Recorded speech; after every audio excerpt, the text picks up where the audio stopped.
سلام علیکم دوستانو، امید ده چې روغ او جوړ به وئ. د انګلیسي زده کړې پروګرام په یوه نوي درس کې درته هرکلی وایم او په دې هیله او امید یم چې تېر شوي درسونه به درته مفید تمام شوي وي. په دې ویډیو کې به ګرانو دوستانو تاسو د تېرو ویډیوګانو په څېر یو څو مهمې او ورځنۍ استعمالیدونکې جملې زده کړئ. نو خو ګرانو دوستانو راځو په درس باندې پیل کوو. خو مخکې له دې چې په درس باندې پیل وکړو، ستاسو څخه په ډېره مهربانۍ سره د هیله کوم چې که چېرې تاسو زموږ یوټیوب چینل نه وي سبسکرایب کړی، نو تاسو په ډېره مهربانۍ سره د یولی ټیچر یوټیوب چینل در سره سبسکرایب کړئ، تر څو ګرانو دوستانو تاسو بیا له درسونو څخه نه محرومیږئ. کوم وخت چې موږ ویډیو پورته کوو تاسو ته به در رسیږي. نو درس به پیل کړو. لومړۍ جمله Today is holiday. Today is holiday. Today is holiday. نن د رخصتۍ ورځ ده. Today is holiday. نن د رخصتۍ ورځ ده. Today نن ورځ یا نن holiday د رخصتۍ ورځ ده. دلته ګرانو دوستانو تاسو کولی شئ چې د holiday پر ځای د نورو ورځو نومونه هم ور واچوئ. نو نور به هم ښایسته جملې ورڅخه جوړې شي، لکه holiday زه ورڅخه لرې کوم او دلته مثال فرایډې ور اچوم. Today is Friday. نن د جمعې ورځ ده. Today is Saturday. نن د شنبې ورځ ده. همدا ډول تاسو کولی شئ چې د اونۍ ټولې ورځې دلته پکې استعمال کړئ. بله جمله Please answer me. Please answer me. Please answer me معنی ماته ځواب مهرباني وکړه ماته ځواب راکړه. Please answer me. مهرباني وکړه ماته ځواب راکړه. پلیز معنی مهرباني وکړه او answer معنی ځواب ورکول یا ځواب راکړه می ماته. او د می چې دی دا مفعولي ضمیر دی کوم چې د ماته معنی ورکوي چې ماته ځواب راکړه. او خوږو دوستانو تاسو دلته کولی شئ چې نور ضمیرونه هم استعمال کړئ، لکه د می پر ځای زه استعمالوم چې مثال ده ته ځواب ورکړه. Please answer him.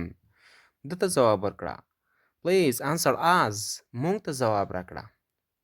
تاسو کولی شئ چې هغه نور مفعولي ضمیرونه کوم چې مونږ په مخکې ویډیو کې لوستلي دي هغه دلته استعمال کړئ، تر څو نوره ښایسته جملې هم ورباندې جوړې کړئ او دا تاسو خپله تمرین ورباندې وکړئ. بله جمله The weather is very clean today. The weather is very clean today. The weather is very clean today. د هوا نن ډیره صفا ده یا نن هوا ډیره صفا ده. The weather is very clean today. نن هوا ډیره صفا ده. راځو بله جملې ته. It was so hot yesterday. It was so hot yesterday. It was so hot yesterday. پرون ورځ ډیره ګرمه وه یا پرون ورځ ډیره ګرمي وه. It was so hot yesterday. پرون ورځ ډیره ګرمي وه یا ډیره ګرمه وه. خوږو ملګرو ما په مخکې ویډیوګانو کې هم دا خبره درته کړې وه چې کوم وخت چې په انګلیسي ژبه کې سو له صفت څخه مخکې راشي نو په هغه ځای کې د سو د ډیر معنی ورکوي، خو په هر ځای کې نه. په هغه وخت کې چې له صفت څخه مخکې راځي بیا سو د ډیر معنی ورکوي. نو لکه دلته چې تاسو ګورئ It was so hot yesterday. پرون ورځ ډیره ګرمه وه.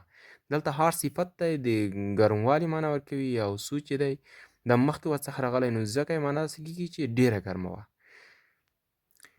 او تاسو دلته کولی شئ چې داسې هم ووایئ چې It was so cold yesterday. پرون ورځ ډیره سړه وه، ډیره یخه وه.